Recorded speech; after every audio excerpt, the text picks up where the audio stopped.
Bagenzi b'Imana mwese, mwebwe mukunda kandi mukurikira ibiganiro bica ku nsamirizi y'umuvyeyi wacu Bikira Mariya, ndabaramukije amahoro y'Imana mwese. Ndabahaye ikaze ngo tuzirikanire hamwe ijambo ry'Imana, Ekleziya yategekanije kuri uyu munsi wa gatatu wo mu ndwi ya 20, umwaka utagaburika na kabiri. Aho Ekleziya iduha akaryo ko kwibuka no gushemeza umweranda Bernardo. Ijambo ry'Imana tuzirikana turisanga aha hakurikira. Igisomwa ca mbere cavuye mu gitabo c'abacamanza, kigabane c'icenda kuva ku karongo ka gatandatu gushika ku karongo k'icumi na gatanu. Izaburi yo kwitsa ico gisomwa izaburi ya 20 canke mbere ya 21 bivanye n'igitabo umuntu akoresha.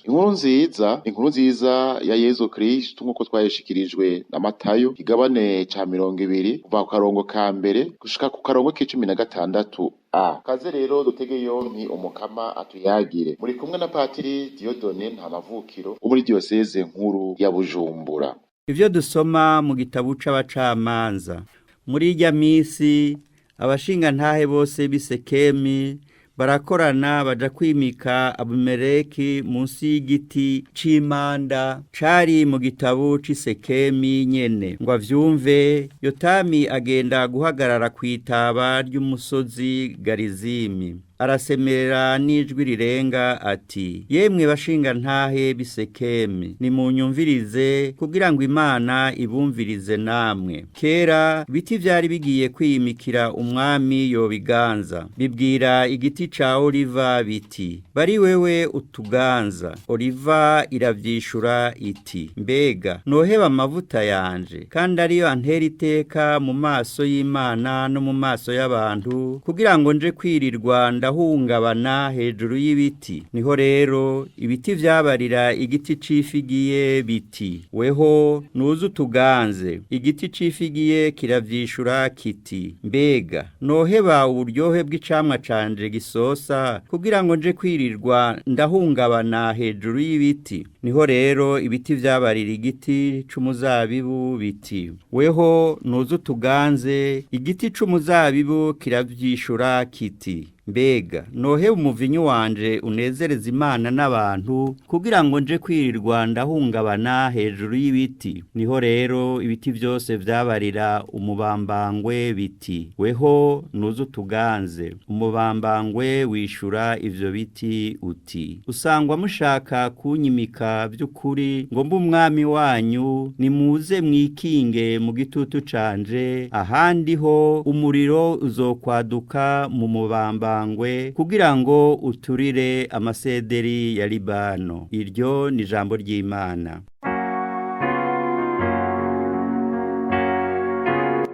Ubutwari bwawe burahimbara umwami. Ubutwari bwawe burahimbara umwami. Ewe Mukama, ubutwari bwawe burahimbara umwami, urukiza rwawe rumutera akanyamuneza. Wamugabiye ico umutima ushaka, ntiwamwimye ico yakuzamvye. Ubutwari bwawe burahimbara umwami. Nanone wamuteguriye umuhezagiro wakatabonetse, umwambika urugori rw'inzahabu itagira imvange. Wamuhaye ubugingo yagusavye, umuha kuramba cane kandi umuha no guhoraho. Ubutwari bwawe burahimbara umwami. Wamuhaye gutabaruka, ubu muteye iteka ryinshi. Wamuhaye ishaza riteye igomwe, egome. Wamuhaye umuhezagiro wa misi yose, iwawe aragororokewe. Ubutwari bwawe burahimbara umwami.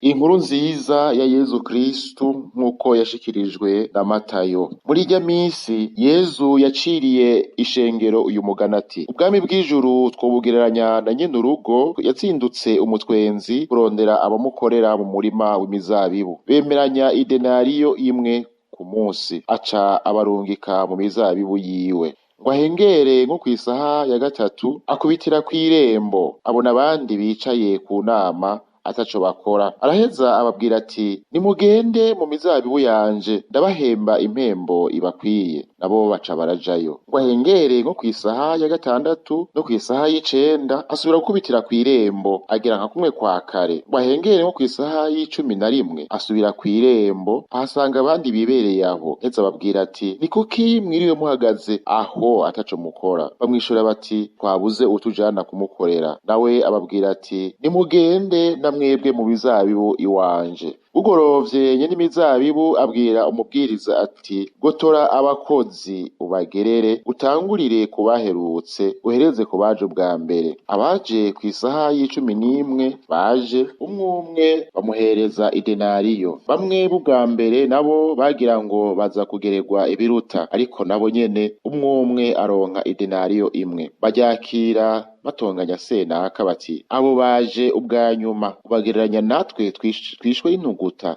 n'izuba, nabo bakoze isaha imwe. Nawe rero abwira umwe muri bo ati mbega mugenzi nakurenganije, none nitwaye twemeranije idenariyo imwe, fata rero ivyawe ugende, nije nashatse kugerera uwacu bwa nyuma nk'uko nakugereye nawe. None hari ikimbuza kugenza ivyanje nk'uko ndabishaka? Uheze untabe ribi ko ngira neza. Niko abanyuma bazoba abambere nabo bakaba abanyuma. Iryo ni ijambo ry'Imana.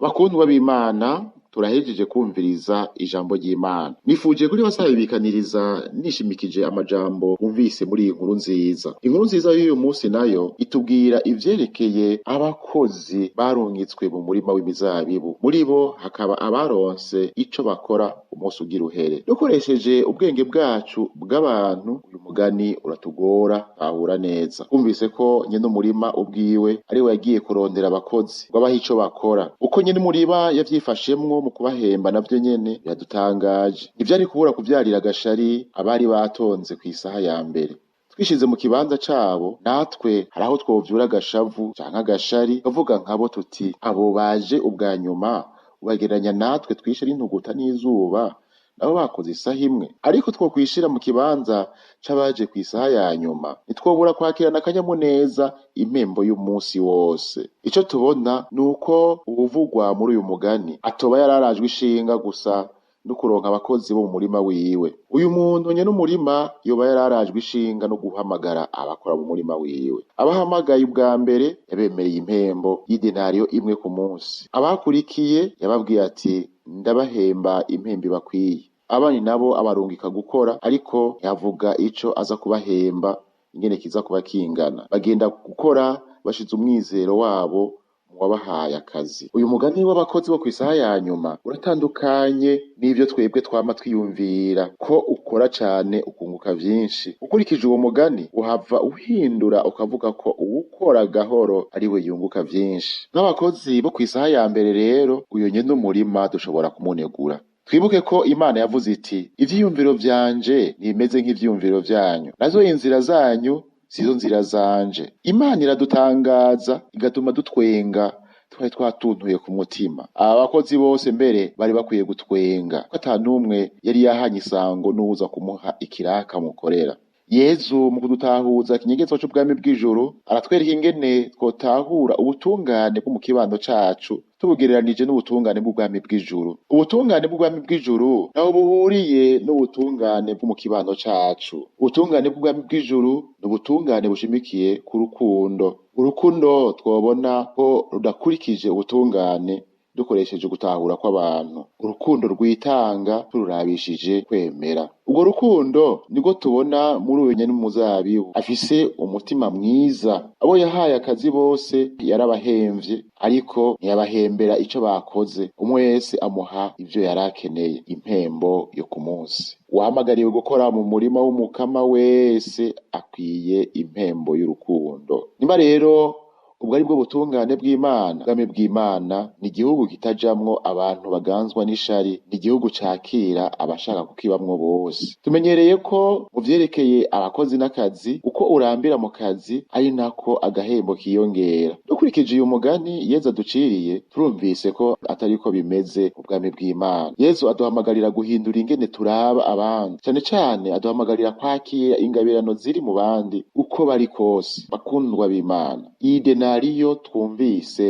ni ikimenyetso c'impembo ikwiye kubeshaho umuntu ku munsi, impembo itunganye. Imana nayo ni intungane, ni butungane, niyo buzima bwacu. Iyi denariyo rero itwereka ko Imana ariyo nsa itanga ibikwiye ngo tubeho. Ni Imana ubwayo yitanga, yaratwihaye mbere umwana wayo Yezu Kristu ngo tube bazima kubwiwe. Kuva tubatizwa, eka mbere kuva tukivuka, ibitubeshaho byose tubihabwa n'ubuntu bw'Imana. Uko dukora mu murima w'Imana niko ducakamira ivyiza tugirira. Tumenye ko dushobora no gukora twishimiye ubwenge n'inguvu zacu tugatahira ubusa. Igicumuro kirashobora gutuma dutakaza impembo yacu. Ikigongwe c'Imana ico giheza kikadusubiza impembo yacu. Ico kigongwe kitunywanisha na Kristu yama ari muzima mu Karisitiya nyeranda, tugaheza tukugururirwa ibirimba vy'ijuru. Ivyo rero bizoranguka bwegu nitumara gusozera urugendo rwacu ngaha kw'isi. Iyo twidoze tukagaya ivy'Imana iduhaye, tuba twerekanye ubugaba bwacu, tuba tubaye intashima. Kwakira tutidoga ico Imana iduhaye bituma tuguma mu muco w'ukuri, biduha umunezero nyawo. Kwakira ico Imana iduhaye tukifuza ko n'abandi bokironka, kugaragaza urukundo. Uko urukundo rukora muri twebwe niko umunezero w'Imana uzotwuzura tumaze kuva mu buzima bwa kw'isi. Imana ishaka ko twihweza tugatangarira ubuntu bwayo mu ngabirano yahaye abantu bayo. Iduhamagarira kuraba ubuntu igirira abandi no kunezezwa nuko baronse ikibabeshaho. Iduhamagarira kwakira abandi nk'uko ibakira. Mu kuduhishurira iby'ubwami bw'ijuru, Yezu ntafatira kuco twebwe twita ubutungane. Ubutungane bw'abantu ntiburonsa bose umunezero, ntibuvyara umuvukano, kubera ko usanga hari abaronka n'ababura ivyo bakeneye. Ubutungane bw'ingoma y'Imana buriye n'ubutungane bw'abana b'abantu. Ubutungane bw'ingoma y'Imana bushingiye ku rukundo, rwa rukundo mbere womenga rurenganya bamwe ukurikije ivyumviro vy'abantu. Urwo rukundo